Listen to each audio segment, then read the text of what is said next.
Welcome to our YouTube channel Elliott wave made easy. आज हम बात करने वाले हैं टाटा मोटर्स की लॉन्ग टर्म एनालिसिस। और ये एनालिसिस हम करेंगे यूजिंग एलियट वेव। तो let's get started with Tata motors. अगर हम इसका जो ईयरली डेटा है वो देखें तो हमें लग रहा है कि एक लीडिंग डायगोनल के रूप में टाटा मोटर्स ऊपर जा रहा है। तो पहले हम देखते हैं कि लीडिंग डायगोनल होता क्या है। तो अगर आप लीडिंग डायगोनल का एग्जांपल देखें, यहाँ पे हम देख सकते हैं, यहाँ पे जो ये एक इम्पल्स का फॉर्म, इम्पल्स का पैटर्न है। बट इसमें एक्सेप्शन क्या है कि यहाँ पे जो वेव फोर होती है वो वेव वन की जो इंटरसेक्ट करते हैं उसमें आ जाता है। नॉर्मली हम कहते हैं कि जो वेव वन और वेव फोर इंटरसेक्ट नहीं करते, बट ये एक ऐसा पैटर्न होता है जहाँ पे वेव फोर और वेव वन दोनों इंटरसेक्ट करते हैं। बट ये पार्ट ऑफ द इम्पल्स होता है और यूजुअली ये फर्स्ट जो वेव होती है उसी में लगेगा। तो ये लीडिंग डायगोनल का 3-3-3 पैटर्न है। अब ये 3-3-3 का क्या मतलब है, आप देख सकते हैं जो भी जैसे फर्स्ट वेव है इसमें आप एबीसी तीन वेव्स है, जो सेकंड वेव है उसमें आप तीन वेव्स है, इसमें थर्ड वेव में आप एबीसी तीन वेव्स है। तो ऐसे ही हर एक वेव में तीन तीन वेव्स होंगी।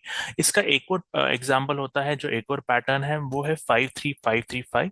इसमें क्या होगा कि जो फर्स्ट वेव है उसकी फाइव वेव्स होंगी, जो सेकंड है उसकी थ्री वेव्स होंगी। तो ऐसे ही कंटिन्यू करके 5-3-5।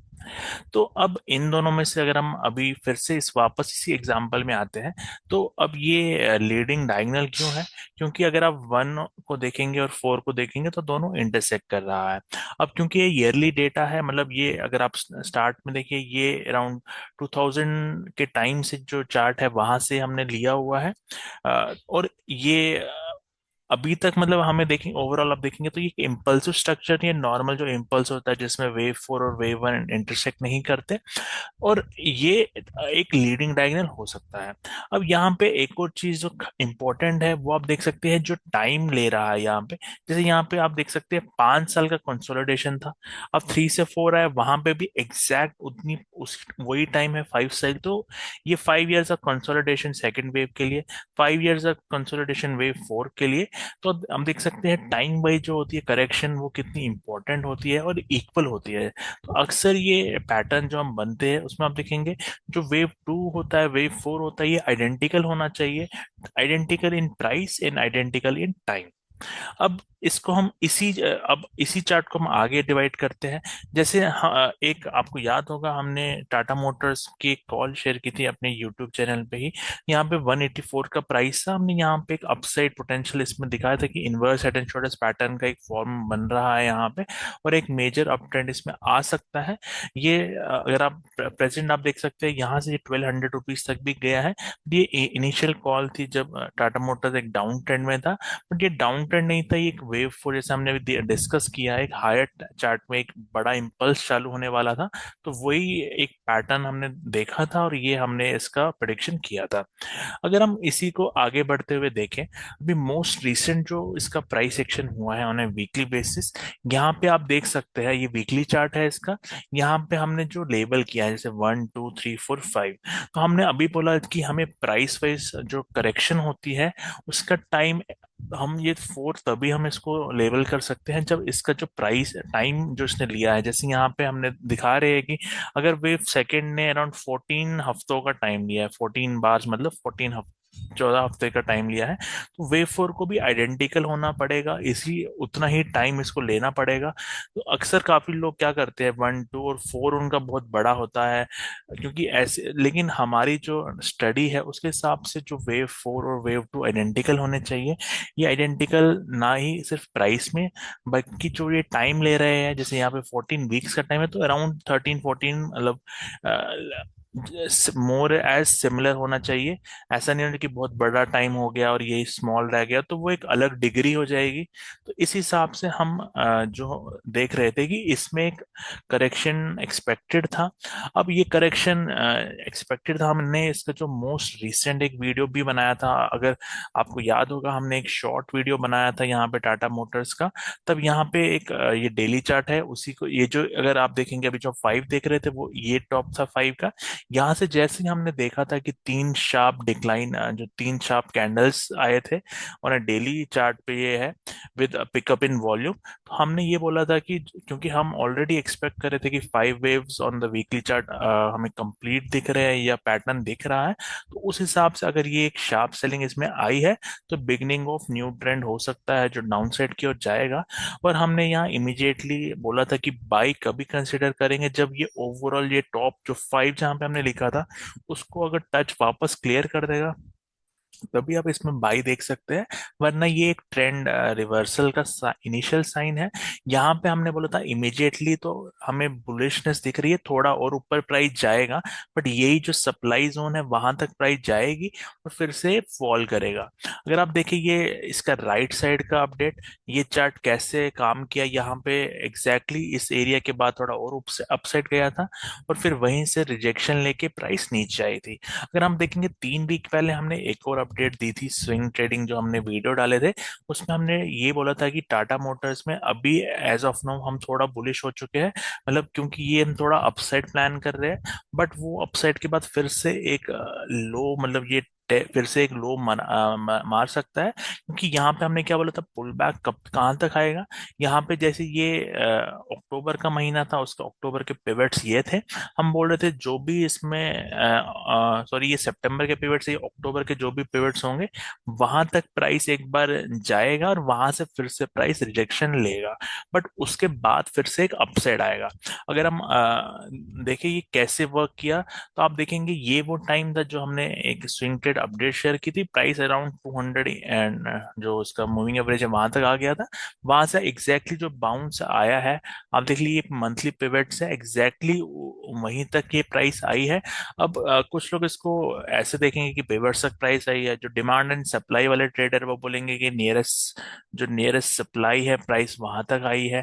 अब कुछ लोग मूविंग एवरेज देखते हैं, अब आप देखेंगे ये एक डिक्लाइनिंग मूविंग एवरेज है, 20 मूविंग एवरेज। कभी भी अगर आप देखेंगे डिक्लाइनिंग मूविंग एवरेज है तो वो एक फर्स्ट फॉर्म ऑफ रेजिस्टेंस होती है। और मतलब आप, मैं जस्ट पॉइंट बताना चाहता हूँ कि आप कोई भी चीज conference as a conference use करें, आप सप्लाई ट्रेड करते हैं तो उसमें भी आपको दिख रहा है कि एक सप्लाई जोन है। आप पिवट्स ट्रेड कर रहे हैं, पिवट्स यूज करते हैं एज अ सिस्टम, तो उसमें भी आप देख सकते हैं exactly pivot as a reversal decline, मतलब डिसेंडिंग पिवट है, ये असेंडिंग पिवट, ये मतलब एक पिवट इसका पिछले मंथ का पिवट आप ऊपर था, उससे डिसेंडिंग पिवट बना है। तो इसका जो हमारी मतलब नेगेटिव होता है स्टॉक के लिए अगर डिसेंडिंग पिवट बन जाए, तो वैसे आप देख सकते हैं एग्जैक्टली पिवट्स, जो सेल ऑन राइज जो मार्केट होता है ये तब ऐसा होता है कि तब कोई भी राइज आए वो पिवट्स तक आता है और वहां से फिर से एक सेल ऑफ आएगा।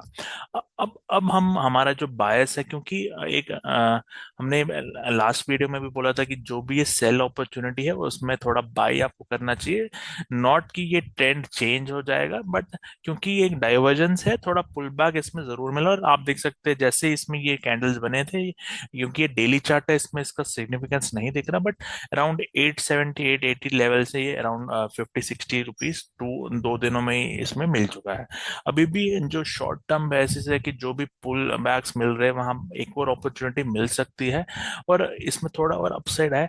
बट ये सारे जो है ये है मतलब 2 दिन 3 दिन ऐसा व्यू है। ओवरऑल अगर आप देखेंगे ये जो स्ट्रक्चर है अभी भी नेगेटिव है, तो आप एक बड़ा ट्रेड नहीं ले सकते, बट ये शॉर्ट टर्म के जो पुल बैक्स होते हैं वो जरूर इसमें आप ले सकते हैं कभी भी। अब हम इसमें थोड़ा एक लंबे नजरिया का जो व्यू है वो अगर हम बताना चाहे तो हम कैसे देखेंगे कि हमें बुलिश साइड लेना है या बेरिश साइड लेना है। तो अभी तक जो पिक्चर हमारे सामने है वो ये है। अब आप यहाँ पे देख सकते हैं कोई भी अगर हम लेफ्ट में देखें तो ये एक सपोर्ट था हमारा, ये सपोर्ट बना था जब हम इलेक्शन जो रिजल्ट्स आए थे, और वहां पे ये हमने पहले भी आपको इस वीडियो में दिखाया है कि ये हमारा फोर था।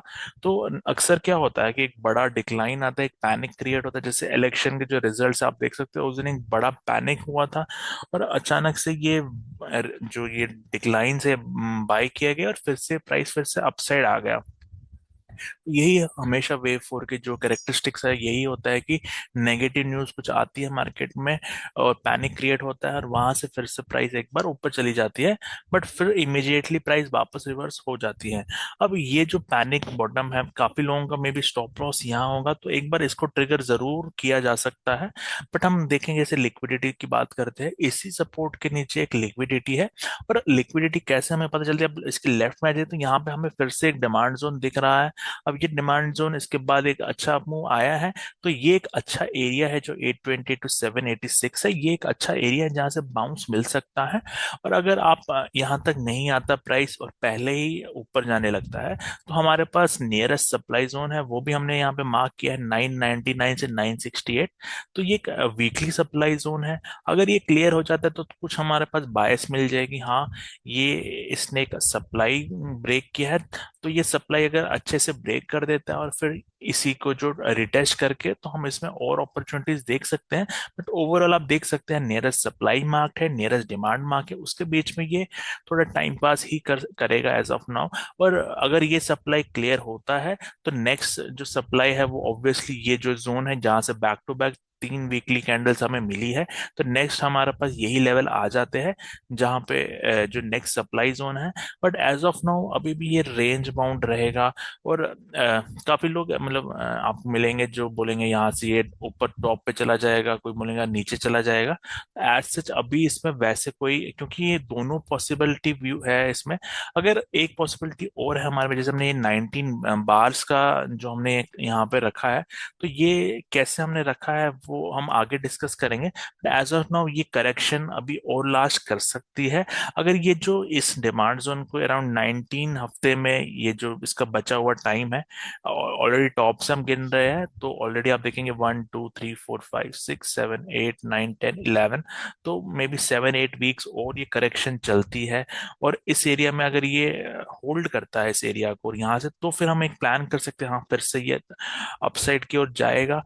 क्योंकि ये सारी प्रोबेबिलिटीज है, अगर इस तरह प्ले नहीं किया और समझ लीजिए कल को यहाँ पे हम एक्सपेक्ट करेगी और करेक्शन दिखाएगा और फिर फॉल करेगा, मतलब यहाँ पे थोड़ी और करे मतलब राइज आएगा, लेकिन करेक्टिव राइज आएगा और फिर से थोड़ा फॉल करेगा, फिर एक बड़ा राइज दिखाएगा। ये हमारा अभी का प्लान है। बट अगर समझ लीजिए कल यहाँ पे क्या होता है कि ये रैपिडली हमारे जो प्लान के हिसाब से नहीं चलता और अलग कुछ चलता है, तो हम उसको आइडेंटिफाई करेंगे और उसके हिसाब से एक्ट करेंगे। तो ये एक होता है कि ये एनालिसिस है और इसके हिसाब से नहीं चल रहा तो हम कुछ और हो रहा है तो उसके हिसाब से एक्ट करना होता है। तो यही था इस वीडियो का पर्पस। आई होप ये वीडियो आपको पसंद आया। वीडियो को लाइक करिए, चैनल को सब्सक्राइब करिए, कोई डाउट है जैसे कमेंट डाल सकते हैं। Thank you and have a nice day.